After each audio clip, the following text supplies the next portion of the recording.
Hi everyone, welcome to the CGs. My name is Luke, and today I'm super excited to talk about my most anticipated figure of the new Transformers For Cybertron Netflix line. The Autobots fight for the day we no longer have to fight. This was not the life I imagined for us. It's a life worth fighting for. Decepticon Mirage. Now, what sets this figure apart from the other figures of the first line is that, aside from Hotlink and, I guess, Scrapface, it's one of the few figures that's not just a slight repaint or a dirty paint job of an existing figure. They took Mirage and just flipped him into a Decepticon, and he, from the box, looks really good. If we take a quick look at the packaging before we open it, you can see Mirage here with the very nice Netflix packaging. I really like this white box with the detailing and the red text, and the side art is very nice. As opposed to Siege, which was a full figure art, this is just a close-up of the torso, and I think it looks great. In the back, you can see the figure. No bio. We don't know what he's about. Is he really a Decepticon? Is he pretending? I guess we'll know when the show hits. But for now, we'll just assume he's pretending.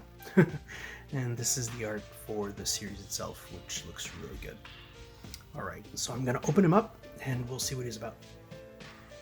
Before we go on with the figure, I just want to point out a few things from the box and what's inside the packaging. On the flap of the box, you can see the 4 Netflix profile icons, like on the Hotlink box set. I still think it's a nice touch.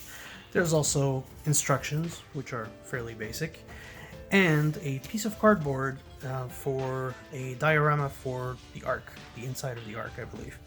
Now, by itself, this is pretty useless. It's just a piece of cardboard with arrows and letters on them. And since I don't plan on getting any more of these figures, this is going to go back in the box. Alright, on to the figure. Alright, now here he is in robot mode, and I have to say, he's living up to the hype. This Decepticon Mirage is something. The base figure itself is molded in a dark gray plastic.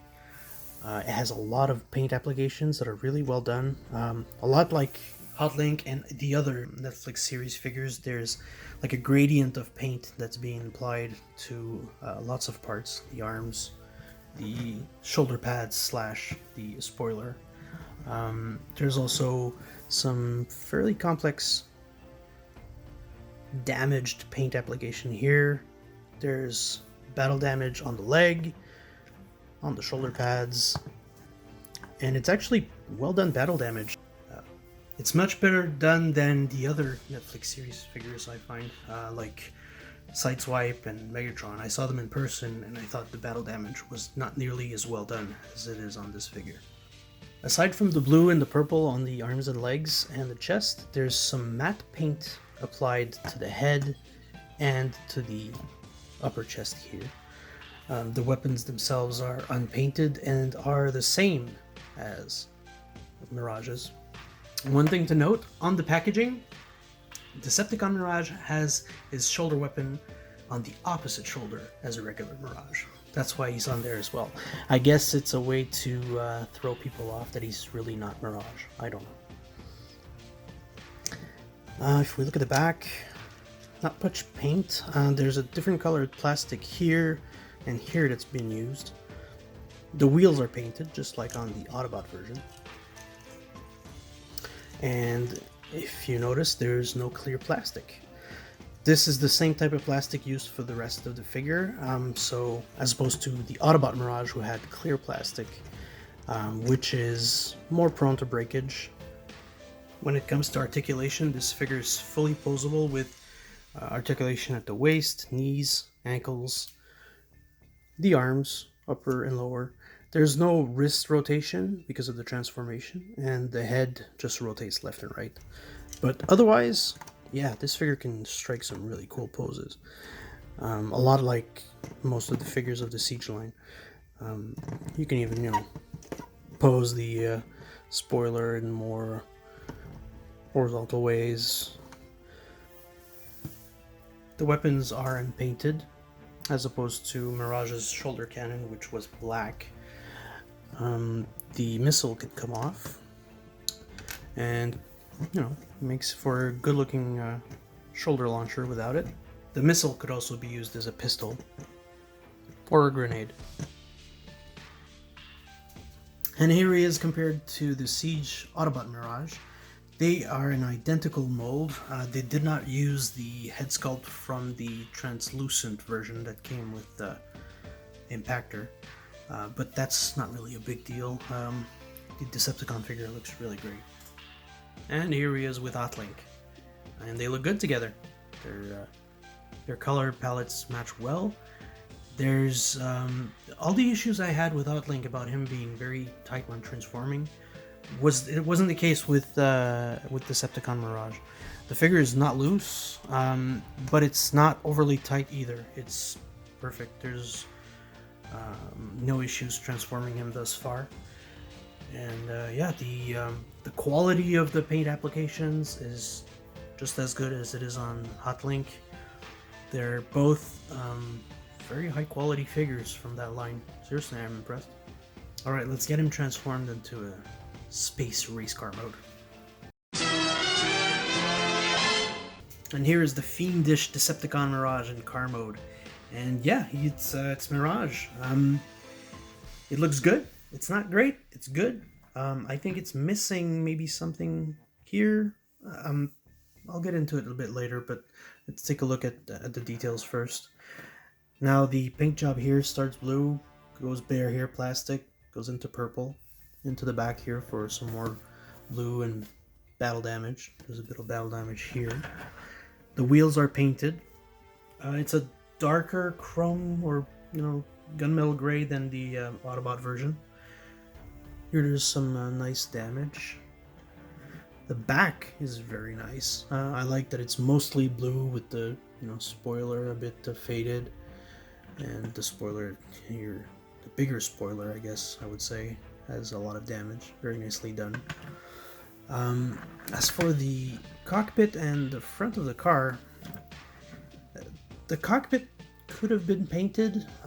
It would have helped, but I find that in this part here, the blue should have kept going a bit more. I don't know if they wanted to put a Decepticon symbol there, but couldn't do it. But it seems like it's lacking something in this area. I'll probably add a Decepticon symbol to it later in the review, and we'll see how it goes.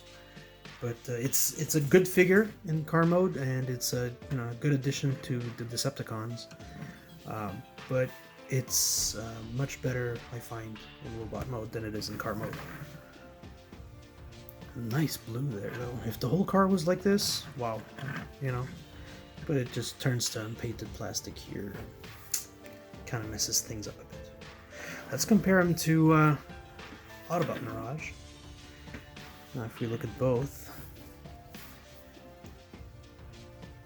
see here how you've got the cockpit and the white and the gray and the Autobot symbol, and everything fits well.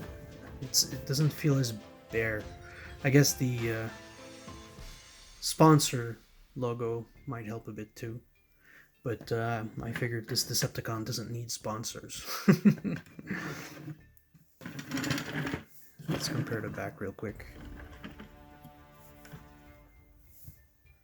Yeah, both well done. In some angles, the Decepticon one actually I find looks better, but overall, I think the Autobot version wins it in this part. Alright, I said I was going to add a Decepticon symbol to this figure, and I did. And it's now a 10 out of 10. There you go. No, I'm kidding. Personally, I like it a lot. I would have preferred a tempo, like a tampograph, like the Autobot version, but hey.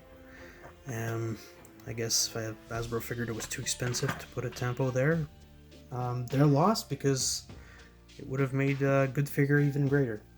But as it is, I think I might leave that sticker on. It's not perfect, but it's good enough. And it makes him a Decepticon, for real. Last thoughts on this figure. The robot mode is absolutely fantastic. Nothing else to say but good things. Their car mode could have used a bit more love on the windshield on the front of the car where I put a sticker on it. It's not perfect, but I'm not sure if I'll keep it yet, but it looks okay. Otherwise, it's a really well done figure. A highlight of the first wave of the Netflix line, I find. If you're looking to get, one or two figures, this one and Hotlink, I think, are the ones to get, especially if you already have the original Sideswipe, the original Hound. I'd give this figure an 8 out of 10, or actually an 8.5. Yeah, 8.5 out of 10 seems right. Thanks for watching, everyone. If you like this video, please subscribe to our channel. We'll have more Transformers reviews coming up. I would also like to give a special thanks to the 1,000 people who watched our Hotlink review. This was a huge milestone for us, and we're really, really thankful. I really appreciate the comments also in the video. Please give us comments on this review as well. Take care, everyone. Bye-bye.